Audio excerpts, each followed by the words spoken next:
যদি সত্যিই ইরান আমেরিকার আধুনিক ফাইটার জেট ভূপাতিত করে থাকে আর সেই পাইলট তাদের হাতে আটক হয়ে থাকে, তাহলে কি এই যুদ্ধের পুরো হিসাবটাই উল্টে যেতে পারে?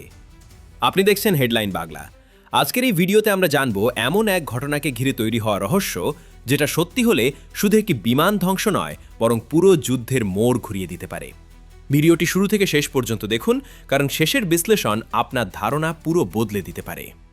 যুক্তরাষ্ট্র ও ইসরায়েলের সাথে চলমান সংঘাতের পঞ্চম সপ্তাহে এসে হঠাৎ করেই নতুন এক দাবি তুলে ইরানের ইসলামিক রেভলিউশনারি গার্ড কর্পাস বা আইআরজিসি। তাদের দাবি, আরও একটি মার্কিন ফাইটার জেট ভূপাতিত করা হয়েছে। ঘটনাটি ঘটেছে ইরানের মধ্যাঞ্চলের আকাশসীমায়।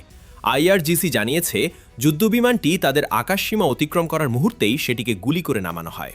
শুধু দাবিতেই থেমে থাকেনি তেহরান, তারা নাকি ওই বিমানের ধ্বংসাবশেষের ছবিও প্রকাশ করেছে, যা তাদের রাষ্ট্রীয় গণমাধ্যমে ব্যাপকভাবে প্রচার করা হয়েছে।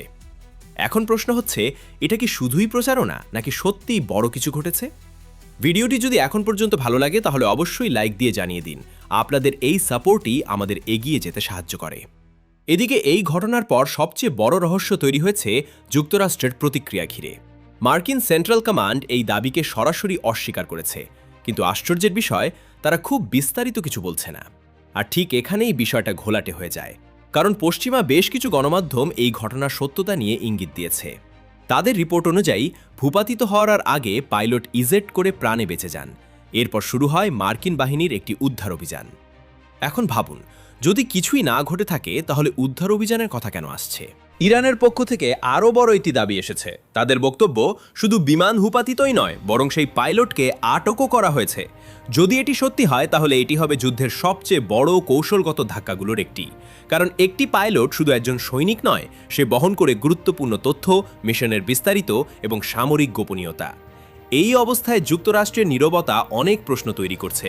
তারা সরাসরি অস্বীকারও করছে না, আবার নিশ্চিতও করছে না। এই ধরনের নীরবতা সাধারণত বড় কোনো ঘটনার ইঙ্গিত দেয়, এমনটাই মনে করছেন বিশ্লেষকরা। ভিডিওটি শেয়ার করুন আপনার বন্ধুদের সাথে, কারণ এই তথ্যগুলো অনেকেই এখনও জানে না। এখন আসা যাক আরেকটি গুরুত্বপূর্ণ বিষয়, ভূপাতিত হওয়া বিমানটি আসলে কোন মডেলের? এখানেও রয়েছে ধোঁয়াশা। ধারণা করা হচ্ছে এটি হতে পারে F-35 বা F-15 মডেলের কোনো একটি যুদ্ধবিমান। দুটোই যুক্তরাষ্ট্রের অত্যাধুনিক ফাইটার জেট। F-35 হচ্ছে স্টেলথ প্রযুক্তির জন্য বিখ্যাত, যা রাডারে ধরা পড়া কঠিন। আর F-15 হচ্ছে আকাশ যুদ্ধের এক কিংবদন্তি প্ল্যাটফর্ম। এই ধরনের একটি বিমান যদি সত্যিই ভূপাতিত হয়ে থাকে, তাহলে এটি ইরানের জন্য বিশাল সামরিক সাফল্য এবং একই সাথে যুক্তরাষ্ট্রের জন্য বড় ধরনের ধাক্কা। আধুনিক যুদ্ধ এখন আর শুধু বোমা বা মিসাইলের লড়াই নয়, এটি তথ্য, প্রযুক্তি এবং মনস্তাত্ত্বিক যুদ্ধের এক জটিল খেলা। একটি বিমান ভূপাতিত হওয়ার খবর, সেটি সত্য হোক বা না হোক, বিশ্ব রাজনীতিতে বিশাল প্রভাব ফেলতে পারে। কারণ এখানে শুধু যুদ্ধক্ষেত্র নয়, মানুষের মনও নিয়ন্ত্রণের চেষ্টা চলে। ইরান যদি এই ঘটনাকে কাজে লাগাতে পারে, তাহলে তারা মনস্তাত্ত্বিকভাবে এগিয়ে যাবে। অন্যদিকে যুক্তরাষ্ট্র যদি সত্য লুকাতে গিয়ে ধরা পড়ে, তাহলে তাদের বিশ্বাসযোগ্যতা প্রশ্নের মুখে পড়বে।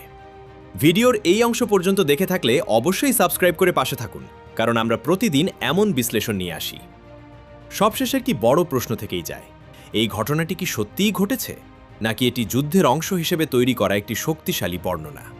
কারণ যুদ্ধের ময়দানে কখনো কখনো গুলি থেকেও বেশি শক্তিশালী হয় গল্প, আর সেই গল্পটাই এখন পুরো বিশ্বকে ভাবিয়ে তুলছে। যদি সত্যিই পাইলট আটক হয়ে থাকে, তাহলে সামনে বড় ধরনের কূটনৈতিক নাটক দেখা যেতে পারে। আর যদি এটি শুধুই প্রচারণা হয়, তাহলেও সেটি কম গুরুত্বপূর্ণ নয়, কারণ সেটি প্রমাণ করে এই যুদ্ধ শুধু অস্ত্রের নয়, মনেরও। আপনি দেখছিলেন হেডলাইন বাংলা। ভিডিওটি ভালো লাগলে লাইক দিন, শেয়ার করুন আর আপনার মতামত কমেন্টে জানান। পরবর্তী আপডেট নিয়ে আবার দেখা হবে। ততক্ষণ পর্যন্ত ভালো থাকুন, সচেতন থাকুন।